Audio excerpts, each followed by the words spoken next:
자, 오늘 복된 말씀은 마태복음 12장 38절에서 42절까지 말씀이 되겠습니다. 마태복음 12장 38절에서 42절까지 말씀이 되겠습니다.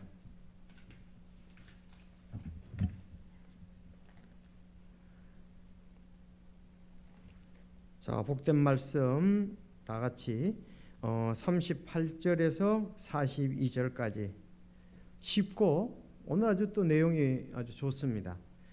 38절 제가 읽고 39절 여러분들, 그때에 서기관들과 바리새인들 중에 어떤 자들이 응답하여 이르되 선생님이여 우리가 선생님으로부터 표적을 보기 원하나이다 하거늘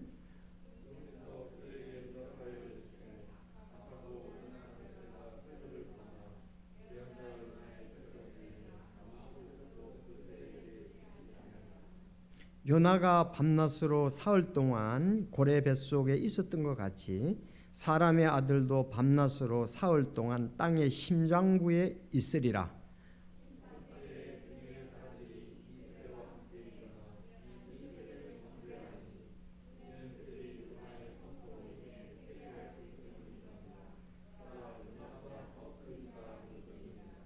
심판 때에 남쪽 여왕이 이 세대와 함께 일어나 이 세대를 정죄하리니 이는 그녀가 솔로몬의 지혜를 들으려고 땅의 맨 끝지역에서 왔기 때문이거니와 보라 솔로몬보다 더 큰 이가 여기 있느니라. 아멘. 기도하겠습니다. 하나님 아버지 감사합니다.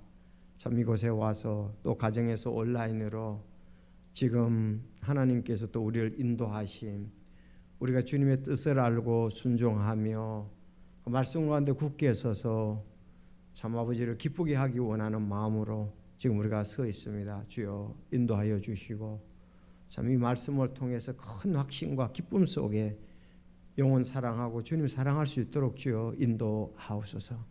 특별히 진리의 말씀이 성령 역사 가운데 우리 마음속에 참 굳게 머물게 하시고 또 역사하게 하시고 아버지의 이름을 높이게 하옵소서. 우리 주 예수 그리스도를 잘 알고 참 주님께 영광을 돌리는 저희의 삶 되게 이 말씀의 복을 허락하옵소서.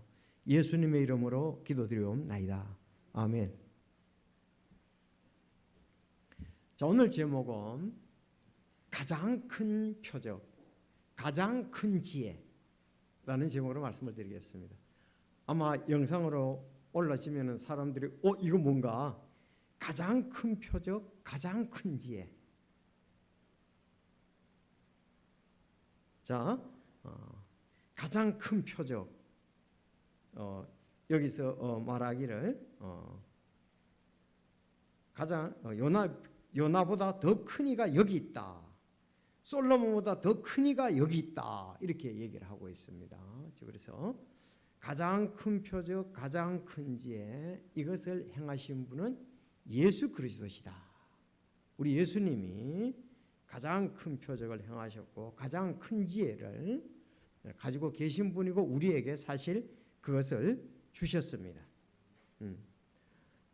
그래서 오늘 보니까 38절에서 41절까지 38절부터 우리가 41절까지가 가장 큰 표적, 요나의 표적을 얘기를 하고 있어요. 요나의 표적. 그리고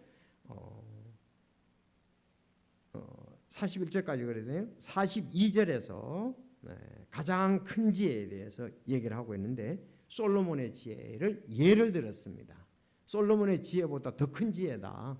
요나의 표적보다 더 큰 표적이다. 이렇게 말씀을 했습니다. 자, 그래서 오늘 가장 큰 표적이라는 소제목으로 38절에서 41절 그리고 가장 큰 지혜라는 말씀 42절 이렇게 보겠습니다. 자, 먼저 우리가 가장 큰 표적을 보겠는데 이게 표적이 뭐냐? 표적. 정의부터 내려야 되겠죠. 표적. 표적은 영어로 사인입니다. 사인. 그래서 기호, 그냥 표시, 부호 이런 뜻이에요. 자, 그래서 예를 든다면은 이제 표시, 기호, 부호 이랬는데 이제 증거가 되는 표시 뭐 이런데 구약에 보면은 그 무지개 언약 증표 있죠. 무지개 언약, 무지개도 하나의 그 표시입니다. 다음에 이제 그 아브라함의 자손과 하나님께서 또 이 언약을 맺으시죠. 언약의 증표가 뭐냐? 할례였고요. 그래서 언약의 증표 이런 부분도 이제 표시죠. 언약의 증표, 언약의 증표. 자, 창세기 이제 9장 12절에 보면 이런 말씀이 있습니다. 내가 너희와 더불어 내 언약을 세우리니 다시는 내가 모든 육체를 홍수의 물들로 멸하지 아니할 것이요 또 땅을 멸할 홍수가 다시는 있지 아니하리라. 하나님께서 이르되 내가 나와 너희와 또 너희와 함께하는 모든 살아있는 창조물 사이에 대대로 영구히 맺는 언약의 증표가 이것이니라. 내가 내 무지개를 구름 속에 두노니 그것이 나와 땅 사이에 맺은 언약의 증표니라. 언약의 증표, 무지개 이런 것이 이제 표적, 표시 이런 말입니다. 그렇죠? 무지개나 지게 이제 표적이란 말이다, 사인이란 말이다, 뭐 표시다 이렇게 볼 수가 있습니다. 이제는 그 땅을 물로 심판하지 않겠다는 거예요. 땅을 물로 심판하지 않는다. 땅을 물로 심판하지 않는다. 그 땅을 이제 물로 심판하지 않는다고 그랬었어요. 그래서 그것을 무지개로 표시를 해 주셨습니다. 증표로 무지개를, 언약의 증표가 무지개였다. 자, 그런가 하면 이제 그 아브라함에게 17장 11절에 17장 10절부터 보면 아브라함에 관한 내용은 창세기 12장부터 나옵니다. 그렇죠? 근데 17장에 가서 뭐라 그러느냐? 너희 가운데 사내 아이는 다 할례를 받을지니 이것은 나와 너희와 내 뒤를 이을 내 씨 사이의 언약고 너희가 지킬 내 언약이니라. 너희는 너희 포피에 살을 베어 그것이 나와 너희 사이에 맺는 언약의 증표니라. 자, 두 개 다 그랬습니다. 그것이 나와 땅 사이에 맺는 언약의 증표가 되리라. 그것이 나와 너희 사이에 맺는 언약의 증표가 되리라. 언약의 증표, 언약의 증표 이렇게 나왔습니다. 할례가 언약의 증표고 무지개가 언약의 증표였다. 이런 것을 우리가 표적이라 그럽니다. 알았죠? 그 이제 표시지요. 표시. 무지개 표시, 할례의 표시 이렇게 보습니다. 그런가 하면은 이제 하나님이 일하시는 걸 보여주는 것도 하나님이 보여주시는 기적들도 표시예요. 그걸 이제 표적이라 그럽니다. 하나님이 보여주는 기적도 표시인데, 자, 하나님이 이제 그러니까 예수님 보고 지금 이 사람들이 말한 것은 그거예요. 당신이 하나님이 보내신 메시아라면 표시를 보여달라. 메시아 표시 보여달라 이 뜻입니다. 지금 서기관과 바리새인들이 메시아이면은 표시를 해달라, 표적을 보여달라, 메시아의 표시를 해달라 이 뜻이에요. 지금 예수님에게. 자, 그런데 여러분들 이미 이 말이 지금 이 사람들이 그 허물을 잡고자 하는 얘기지요. 우리는 이미 앞에서 봤습니다. 이 서기관과 오늘 보세요. 그때 서기관과 바리새인들 중에 어떤 자들이 응답하여 이르되 선생님이여 우리가 선생님으로부터 표적 보기를 원하나이다 하거늘. 자, 랍비죠.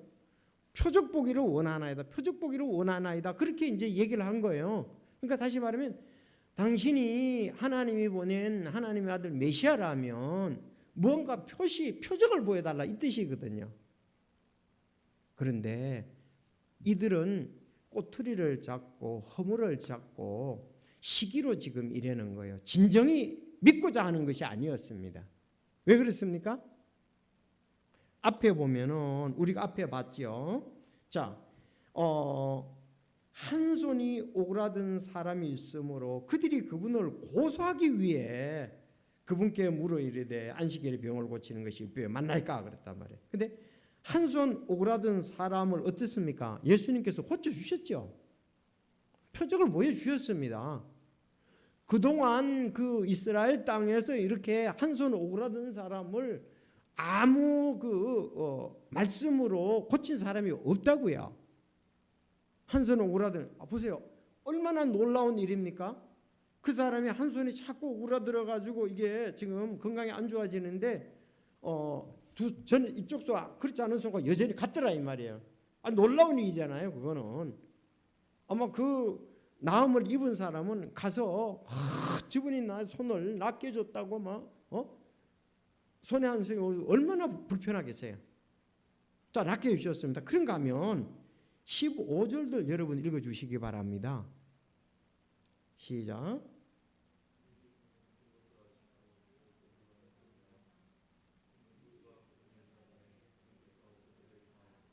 아멘. 자, 그들이 고소하기 위해서 그렇다는 거죠. 시기, 고소 이런 건데, 자, 그렇게 고쳐줬는데도 이들은 그 순수하게 믿지 아니하고 또 큰 무리들이 그분을 따르며 그분께서 그들을 다 고치시고 그랬습니다. 큰 무리가 따르는데 그게 아픈 자들을 다 고치셨다고 돼 있거든요. 놀랄 일 아니에요?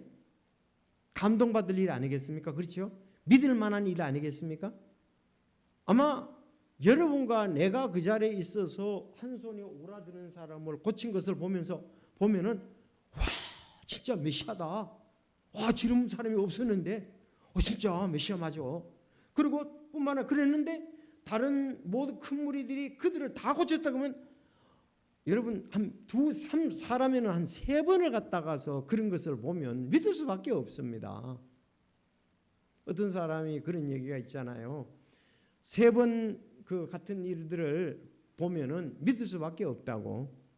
한 사람이 시장에 호랑이 나타났다고 그랬어요. 무슨 호랑이야? 두 번째 사람이 또 호랑이 나타나서 그래? 세 번째 그러면 이렇게 이제 사람이 된다는 거죠. 근데 여기에서 다 고쳐주시고 손 오그라드는 것도 이렇게 고치신 것을 보고서 왜 또 표적을 구하냐 이거예요. 그러니까 이들은 순수하게 예수님을 믿으려고 하는 것보다 그 고소하기 위해서 이랬으니까 예수님이 그 마음을 아시잖아요. 그래서 그들에게 예수님이 바르게 인도를 하시는 거예요. 네. 그래서 참 사람이 어린아이 같지 아니하면 하나님의 왕국을 볼 수 없다고. 참 순수한 마음을 가져야 예수님을 믿을 수가 있는 거예요. 복음을 전해도 그렇지 않습니까? 저 사람들이 나한테 또 이런 얘기해서 믿으러 걸어가지고 그 다음에 무섭게 나를 이용을 하겠지. 그런 사람은 구원받을 수가 없습니다. 저 사람들이 목적을 가지고 나한테 접근한다. 이런 마음을 가지고서는 믿을 수가 없죠.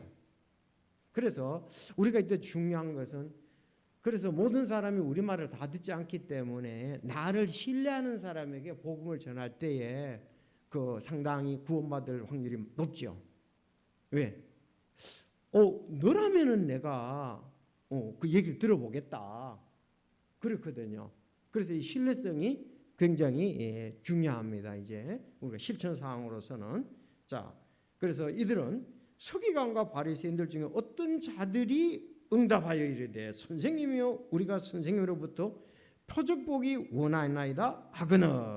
자, 이제 표적에 대해서 앞에 두 내용을 볼 때 이들이 의심에 차서 고소하기 위해서 이렇게 했다는 것을 우리는 알 수 있습니다. 예수님이 그래서 어떻게 대답하시는 것을 잘 보세요. 이것이 하나님의 마음이죠. 예수님 마음이시죠. 그랬더니 39절에 자 그렇게 하셔서 그분께서 그들에게 응답하여 이르시되 악하고 음란한 세대가 표적을 구하나 대언자 요나의 표적 외에는 아무 표적도 그 세대에게 주지 아니하리라 그랬습니다. 예수님이 이렇게 표적을 구하는 이들에게 뭐라 그랬어요? 악하고 음란한 세대다. 지금 너희들은 악하고 음란한 세대에 있는 자들이다. 악하고 음란한 자들이다. 그렇게 얘기하면서 너희들이 진정으로 알아야 할 참 표적은 뭐냐? 요나의 표적이다 그랬습니다. 앞에 거 봤잖아요 이미. 사실 요나의 표적을 믿으면 다른 표적들도 다 믿게 되겠죠. 요나의 표적을 예를 들었습니다. 그래서 요나의 표적 외에는 사실 우리가 요나의 표적은 다시 말하면 예수님을 완전히 상징하고 예수님을 나타내는 거죠. 이제 설명을 하겠습니다만은 그렇죠. 예수님을 믿어야 다른 표적들도 다 우리가 믿음으로 받아들일 수가 있고 한다는 거죠. 다른 표적들도. 다른 만약에 표적들은 아이고 뭐 그거 그냥 뭐 이렇게 우리가 흘러는데 예수 그리스도 요나의 표적을 믿으면 다른 표적도 다 믿게 되어 있습니다. 예수님은 하실 수가 있어, 하셨어 이렇게 되는 거죠. 그렇기 전까지는 인간의 이성으로서는 아이 그거 뭐 그냥 이렇게 뭐 써놨는 거지 이렇게 생각할 수 있죠. 요나의 표적을 믿어야 다른 표적들도 다 인정을 하게 되고 예수님 하셨다고 되게 돼 있습니다. 그래서 요나의 표적이 참 중요하다. 따라서 표적 중에 표적은 요나의 표적이다. 자, 그러면서 이제 요나에 대해서 쭉 얘기를 하고 있습니다. 요나. 그러면 우리가 요나에 대해서 알아야 되겠죠. 네, 요나에 대해서 알아야 됩니다. 자, 요나에 대해서 알려면 어디 가야 되겠어요? 요나서에 가야 되겠죠. 구약에. 이제 요나서에 가면은 요나에 대해서 이렇게 얘기를 하고 있습니다. 요나. 자, 간단히 말하면 핵심은 요나의 표적이 바로 예수님의 부활의 표적을 말하는 거죠. 상징적으로 요나의 표적은 예수님의 부활의 표적이었습니다. 자, 그러면 요나의 표적을 구약에서 이렇게 보면 요나는 하나님께서 그렇게 말씀을 하셨죠. 이방 니느웨에 가서 그들을 회개하라고 외치라 그랬습니다. 이방 니느웨 땅에 가서 너 그 나라에 회개하라고 외치라 그랬습니다.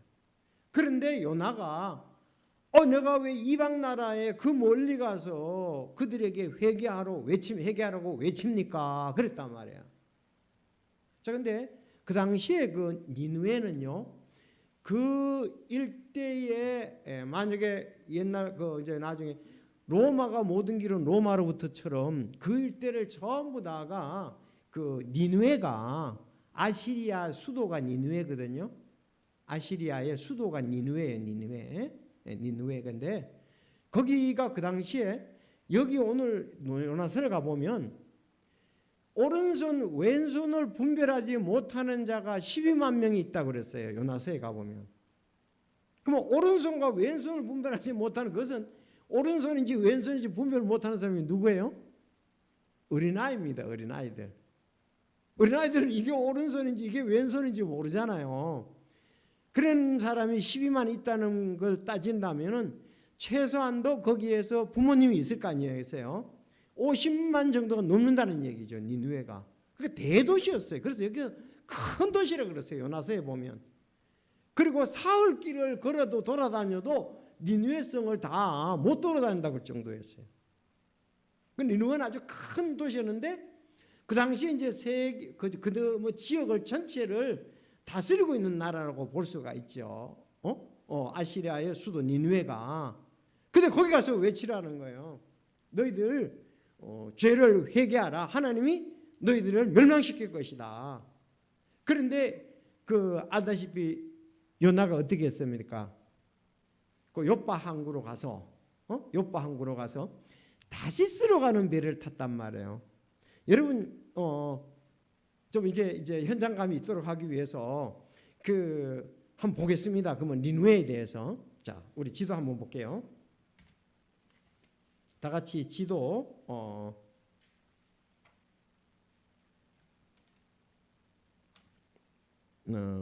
지도를 보면은 12 바벨론 제국 나옵니까? 네, 12 바벨론 제국 나오거든요. 우리 성경책 뒤에 지도 보면 그 바벨론 제국 나오죠?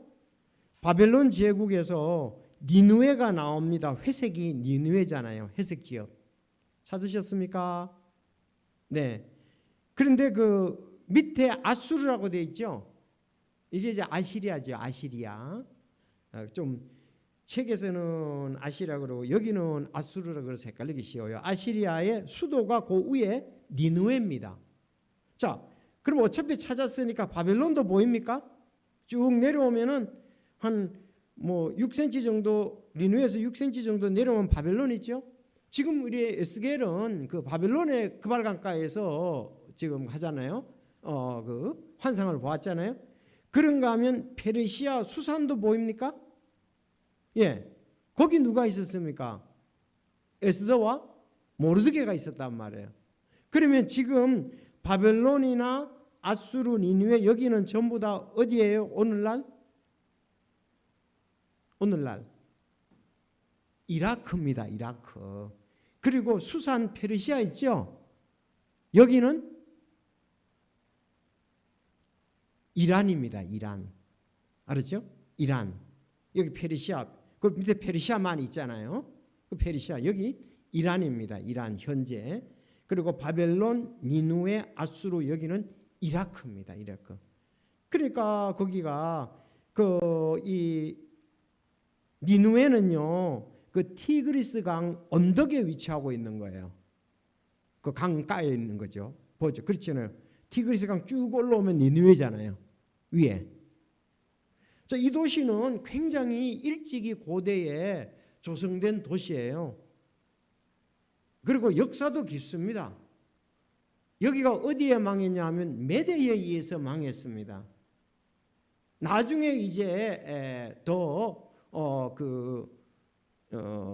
느부갓네살에게 이제 나중에 바벨론 느부갓네살에게 완전히 망하게 되는데요. 그래서 이게 나중에 느부갓네살에게 바벨론 느부갓네살 완전히 망하게 돼요. 그래서 아시리아. 근데 아시리아가 여기가 그 북이스라엘을 갖다가 멸망시킨 사람이잖아요. 멸망시킨 나라잖아요. 그렇죠. 북이스라엘. BC 721년에 혹은 뭐 722년이라고도 하면 1년 차이는 있으니까요. 학자들 간에. 바로 여기입니다. 아수르 니느웨. 그런데 그 밑에 보면은 또 지도가 하나 있죠. 그리스 제국 있죠. 그리스 제국에서도 보이지도 않아요. 여기는 완전히 반대로 스페인이라는 데가 있습니다. 스페인. 뭐 여기 아테네 있죠. 아테네에서 더 우측으로 가야 돼요. 여기 지도에는 안 나타나요. 그게 이제 스페인인데요. 스페인. 다음 지도에 있습니다. 한 장 넘겨보세요. 14페이지 나오죠. 14페이지 나옵니까? 완전히 반대로. 그러면 어디에 반대가? 스페인 다시스 이렇게 돼 있죠? 일로 가려고 그랬단 말이에요. 그래서 보통 스페인 다시스 이걸 갖다가서 세상 끝이라고도 이렇게 예루살렘과 유대와 사마리아와 땅 끝을 여기를 봤습니다. 이 스페인 여기를 땅 끝으로 본 거예요. 그 당시에서는. 자, 그래서 여기 스페인 일로 가려고 그랬고 완전히 반대죠. 반대 끝지역으로 가려고 그랬습니다. 어디에서? 요빠 항구에서 다시스로 가는 배를 타고 이제 내년에 우리가 성지순례 갈 거거든요. 이번에는 바울의 그 지역을 갑니다. 거기 가면 요빠 항구에 가게 돼 있어요. 그렇죠?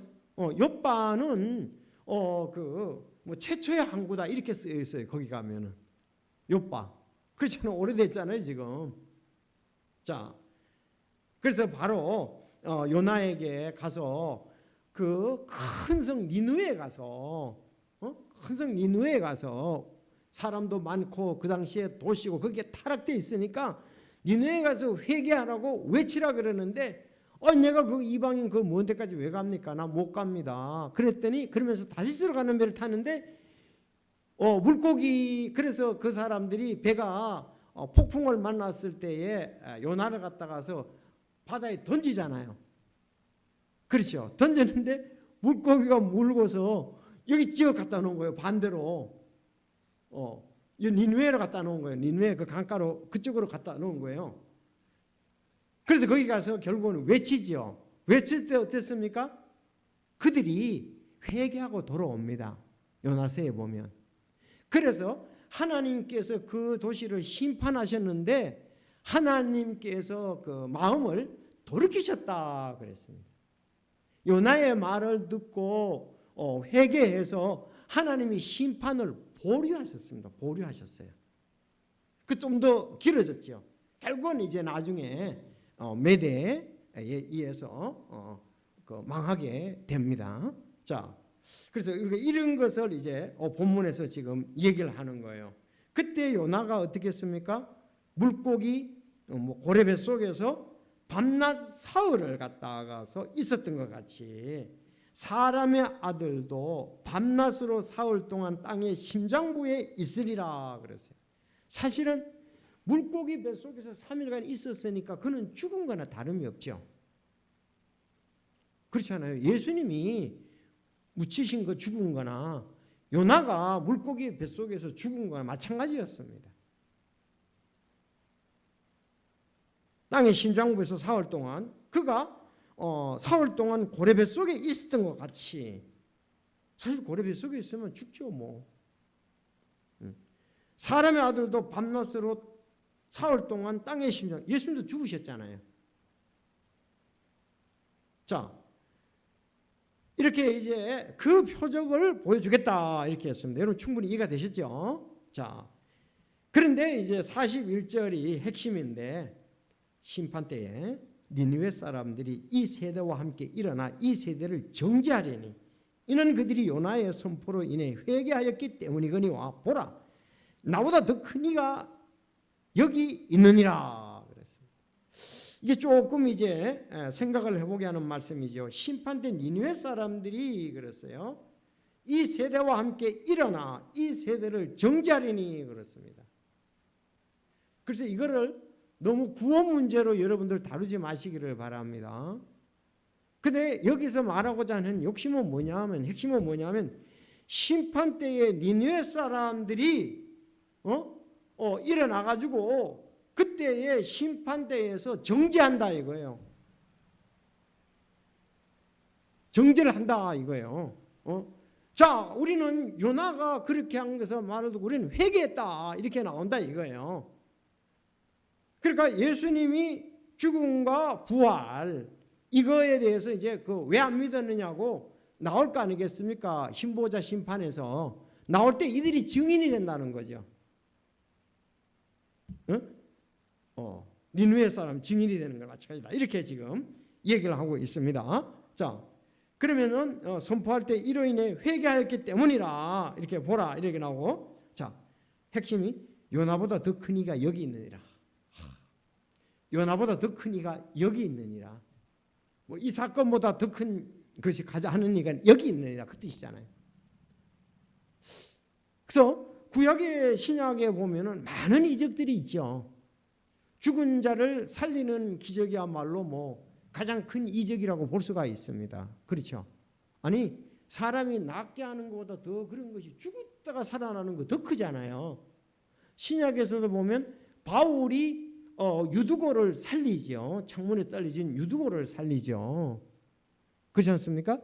자, 그런가 하면은 또 베드로가 또 여인을 살리죠.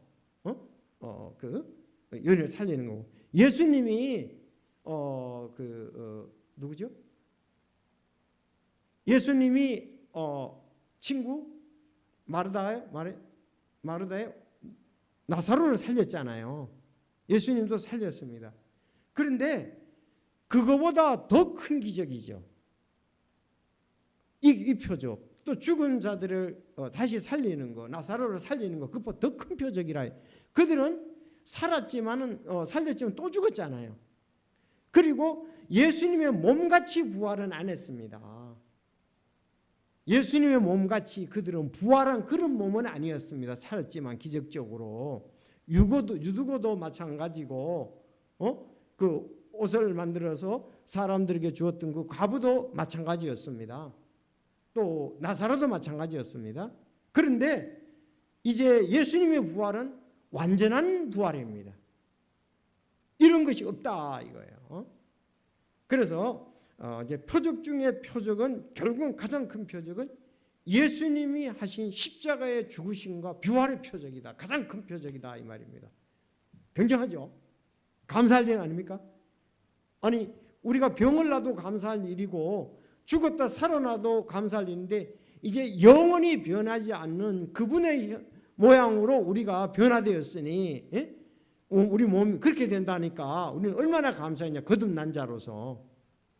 그리고 우리가 믿음으로 그것을 지금 바라보고 있는데 이 바리새인과 서기관들은 그걸 안 믿는다 이 말입니다. 너희들이. 요나의 표적이 구약에서 얼마나 큰 표적이냐. 너희들 다 알지 않느냐. 서기관 바리새인들아. 내가 그 표적을 너희들한테 지금 알려주고 있다. 근데 그거보다 더 큰 이가 여기 있다. 그러니까 예수님이 앞으로 죽고 3일 만에 요나와 같이 살 것이다. 그건 이미 다윗을 통해서 예언이 되어 있습니다. 죽었다가 산다는 거. 바로 그게 내다 이거죠. 그래서 가장 큰 표적. 자, 우리가 구원받은 표적입니다. 이제 핵심을 좀 이따 얘기를 마치기 때 하겠습니다. 그래서 이제 그들을 증인으로 삼겠다. 정죄할 때에 그 사람들이 나와가지고 얘기를 하겠다 그랬습니다. 자, 그러면 이제 42절 또 복된 말씀입니다. 심판 때에 남쪽 여왕이 이 세대와 함께 일어나 이 세대를 정죄하리니 이는 그녀가 솔로몬의 지혜를 들으려고 땅의 맨 끝 지역에서 왔기 때문이거니와 보라 솔로몬보다 더 큰 이가 여기 있느니라. 아까는 요나보다 더 큰 이가 여기 있느니라. 이번에는 솔로몬보다 더 큰 이가 여기 있다 그랬습니다. 솔로몬은 여러분 잘 아는 대로 그야말로 지혜의 왕이잖아요. 오늘날도 지혜의 왕 그러면 솔로몬입니다. 솔로몬. 뭐 역사책에도 나옵니다. 그거는 세계책에도 나오고 모든 사람이 솔로몬 그러면 모르는 사람이 없어요. 지혜의 왕이라는 것을. 그런데 정말 지혜의 왕 중의 왕은 예수 그리스도라는 거죠. 자, 이 솔로몬에 대해서 우리가 열왕기상 10장에 보면 잘 나타나고 있습니다. 열왕기상 10장에 보면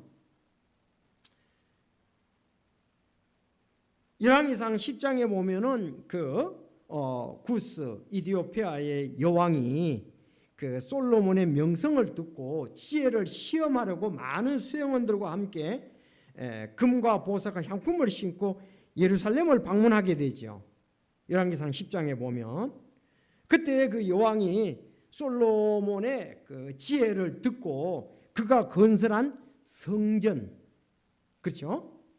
왕궁, 성을 둘러보고 와 진짜 들은 것보다 더 훨씬 더 지혜와 이분은 능력이 있다는 그것을 생각을 하고 그 다음에 뭐라고 하냐면 하나님께 영광을 돌렸어요. 10장 9절에 보면 주 당신의 하나님을 찬송할지어다.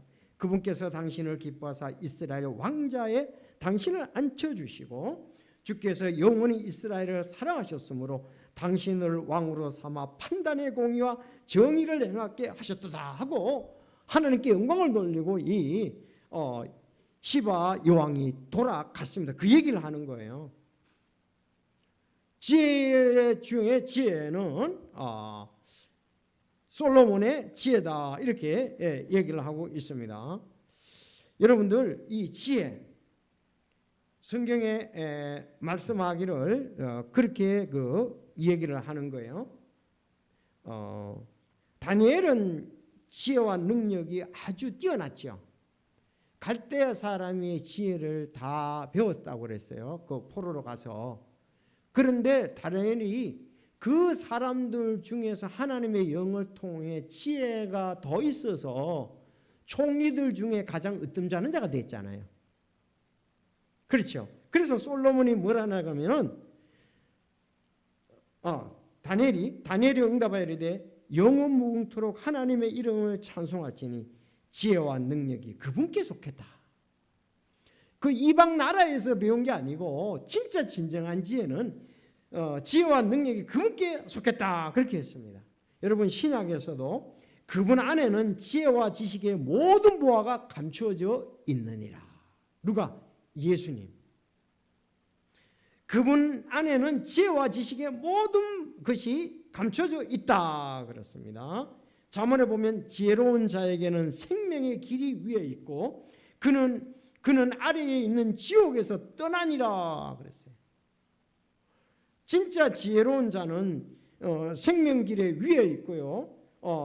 아래에 있는 지옥에서는 떠났다 그러고 지혜를 얻는 것이 금보다 얼마나 더 나은가 그렇게 얘기를 했습니다. 자, 결론을 지을게요. 가장 큰 표적, 가장 큰 지혜, 모든 게 뭐냐? 고린도전서 1장에 나타나고 있습니다. 다 같이 보시겠습니다. 복된 말씀. 참 고린도전서. 이 바울 사도는 이거를 알았어요. 믿었어요. 고린도전서 1장.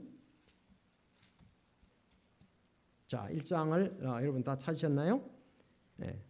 1장. 딱 요약을 정확히 했습니다. 1장 22절을 보겠습니다. 유대인들은 표적을 요구하고 맞습니까? 유대인들이 그랬잖아요. 서기관 바리새인들이 표적 보여주기 원하고 그랬잖아요. 구하고 그리스인들은 지혜를 구하나. 자, 지혜를 구하나. 23절 시작.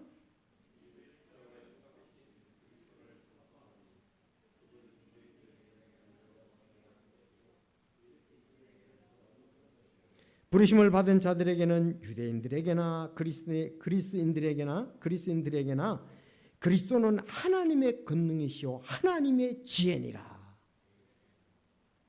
하나님의 권능이다. 표적 중에 표적 능력이다. 이거 예수님이 십자가에 죽고 부활은 말이죠.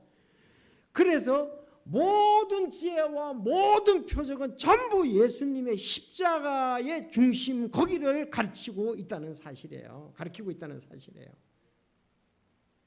구약의 많은 대언자들, 모든 대언자들이 전부 다 말하고 있는 것이 예수 그리스도의 십자가의 죽음과 부활, 예수님의 죽으심, 거기에 모든 그 초점이 맞춰지고 있다는 사실입니다. 기적 중에 기적이 바로 가장 큰 기적이 예수님의 십자가의 죽음과 부활이다.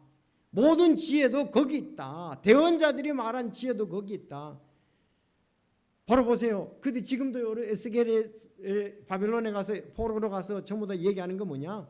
결국은 그들이 다윗의 후손을 갖다가 하나님께서 지켜주신다는 거죠. 나중에 연단을 시키고 돌아와서 징계를 받고 돌아와서 그래서 어떻습니까? 아브라함과 다윗의 자손 예수 그리스도의 세대라. 그래서 메시아가 와서 결국 메시아에서 온 목적이 내가 섬겨 죽고 많은 사람을 위해서 내가 내 생명을 많은 대속물로 주려 함이라.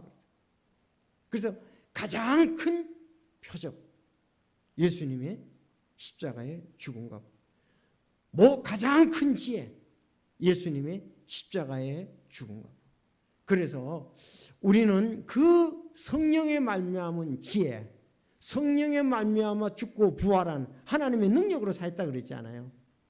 그것이 결국은 우리에게 이루어졌고 교회는 바로 그 피로 이루어진 성도들로 인해서 채워졌고 그 성도들이 바로 교회고 앞으로 우리가 신부로서 그 주님의 능력에 의해서 지혜에 의해서 그걸 받아들인 것에서 우리가 주님과 함께 만나게 된다는 사실이죠. 아주 잘났잖아요. 유대인들은 표적을 구하고 그리스인들은 지혜를 추구하나.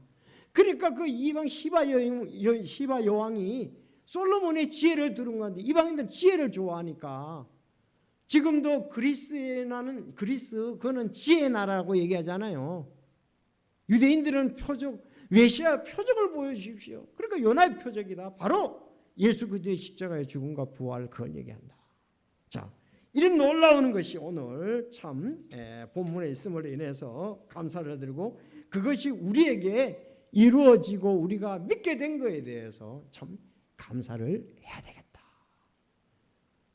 참 고린도전서 바울이 정말 참 하나님의 사람으로 이런 일들을 갖다 예수님 말씀하신 것을 잘 분별을 하고 해서 교회들에게 전해준 거예요. 지금 예수님이 이 말을 하셨을 때 이게 무슨 뜻인지 이제 해석을 했잖아요.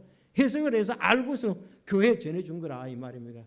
그래서 우리는 그것을 믿으니까 예수님은 나의 모든 지식과 지혜의 보화다. 그렇게 간증을 할 수밖에 없고 그렇게 믿으라고 아름답게 촉구하고 그 위에 서라고 말씀할 수밖에 없는 거죠. 오늘 요나의 표적을 봤습니다. 솔로몬의 지혜를 들었습니다.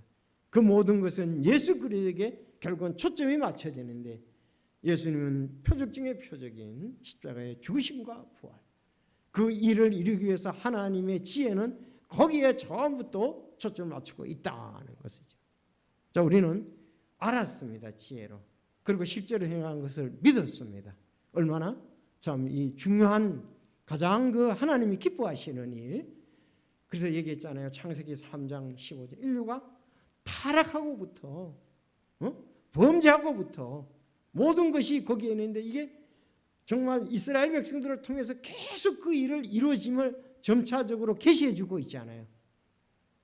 예수님이 이제 다시 오셔서 교회가 들림 받아서 우리가 주님과 함께 영원히 거하게 된다는 사실입니다.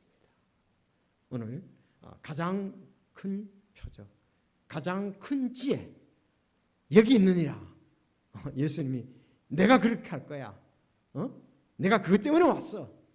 그렇게 이스라엘 백성들에게 결국은 표적이 예수님께 지혜가 이방인들의 지혜가 예수님께 어리석은 것이라고 그랬잖아요. 그래서 부르심을 받은 자에게는 유대인이나 그리스도인에게나 하나님의 권능이요 하나님의 지혜니라.